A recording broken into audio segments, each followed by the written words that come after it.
L'Inde est un pays en développement, un pays en plein essor. Mais ce sont seulement les grandes métropoles qui profitent de ce développement. Les bénéfices de cet essor ne profitent pas aux gens qui en ont véritablement besoin.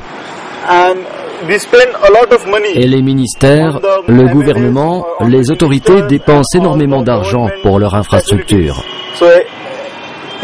Alors, même si d'un côté nous nous développons, nous devenons de l'autre de plus en plus sous-développés. C'est le paradoxe de l'Inde à propos de son développement. C'est avec l'objectif d'aider les gens que j'ai embrassé cette profession de travailleur social. Mais en fait, je me suis rendu compte en arrivant dans ce milieu qu'il pouvait se passer de très mauvaises choses sur le terrain. J'ai par exemple travaillé avec plusieurs ONG et il y a beaucoup d'ONG qui sont financées par des fonds étrangers et qui travaillent pour trouver des solutions au niveau social. Mais la plupart d'entre elles ne dépensent pas l'argent pour les problèmes sur lesquels elles travaillent. Elles s'en servent pour différentes autres choses. Et ce genre de choses m'énervait beaucoup. Je travaille pour Asha Handicraft depuis 5 ans. 1 an avant de rejoindre Asha, j'ai travaillé pour 3 ONG différentes. Est-ce que vous pouvez imaginer combien j'ai pu être déçu en travaillant avec elles dans le domaine du social? Quand j'ai rejoint Asha, je me suis rendu compte que l'organisation s'autofinançait grâce aux fonds qu'elle tirait de son propre business. Et ça a vraiment été une bonne nouvelle pour moi.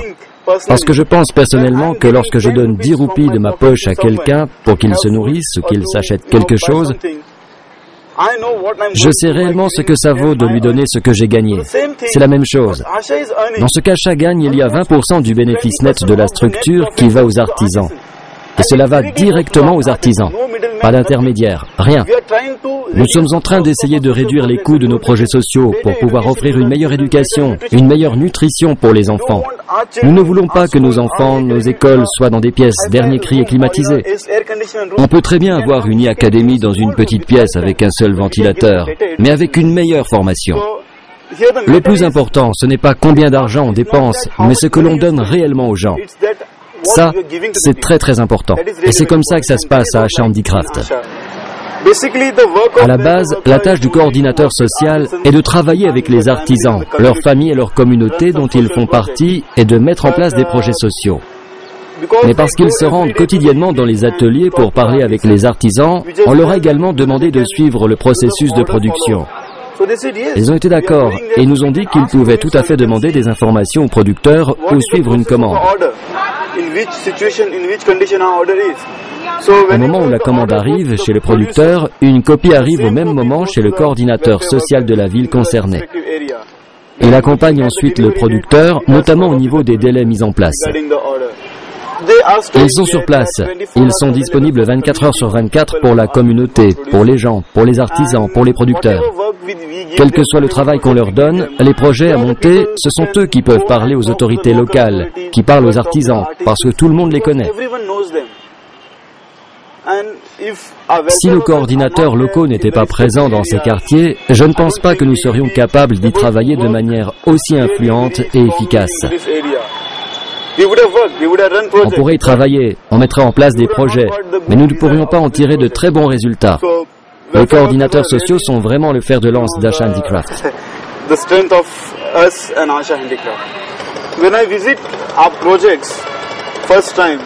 Lorsque je visite un projet pour la première fois, j'ai déjà quelques idées sur le projet en arrivant.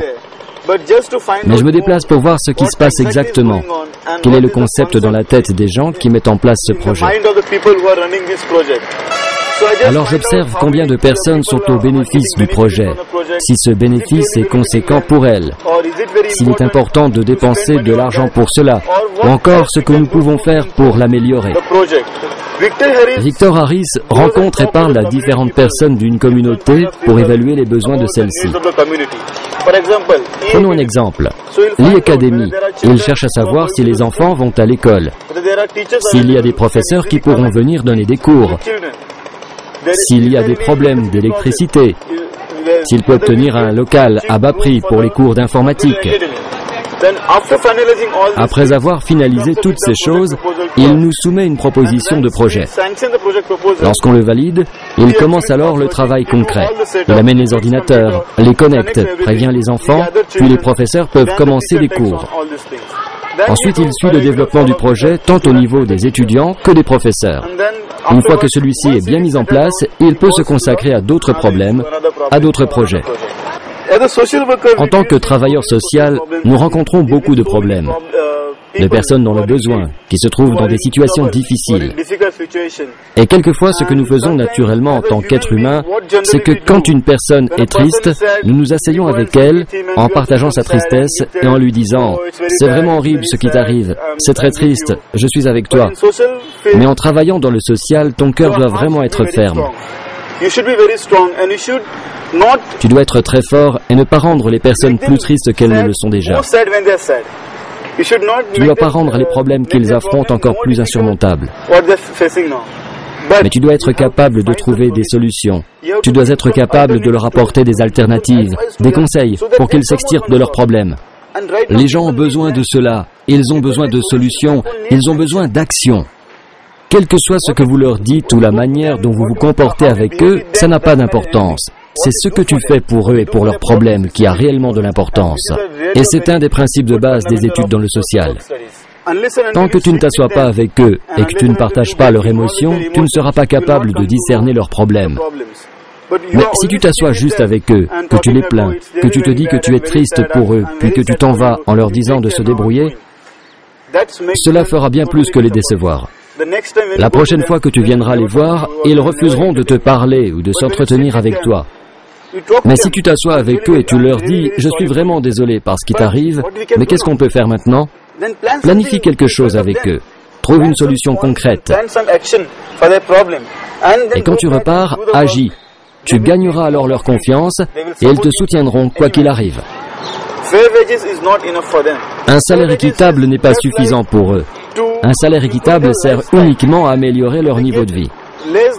Lorsqu'ils touchent moins qu'un salaire équitable, moins que le taux du marché, cela signifie simplement qu'ils sont exploités. Ils ne peuvent pas nourrir correctement leur famille. Quelquefois, ils n'ont pas assez à manger.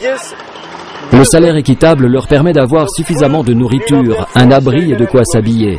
Mais au-delà de ça, il y a bien d'autres besoins, comme l'éducation des enfants, l'accès aux soins pour toute la famille, le foyer, tout est là.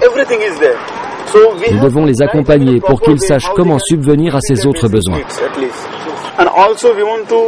Nous voulons également aider nos artisans et producteurs dans la conception de produits pour qu'ils puissent avoir des commandes régulières.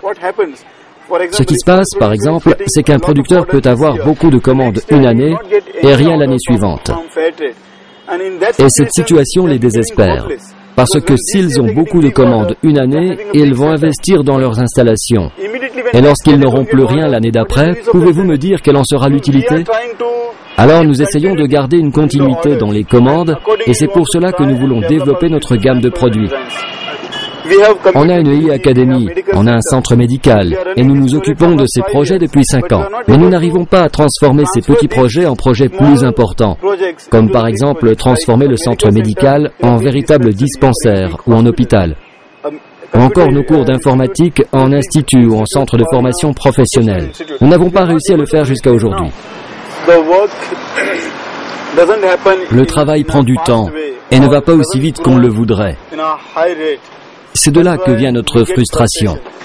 Moi, je suis confiant et reste persuadé que tout ce que nous faisons aujourd'hui fait une grande différence dans la vie de tous ces artisans. Je l'ai vu et j'ai compris au contact des artisans que cela les aidait vraiment à se développer, à être autonomes et à améliorer leurs conditions de vie.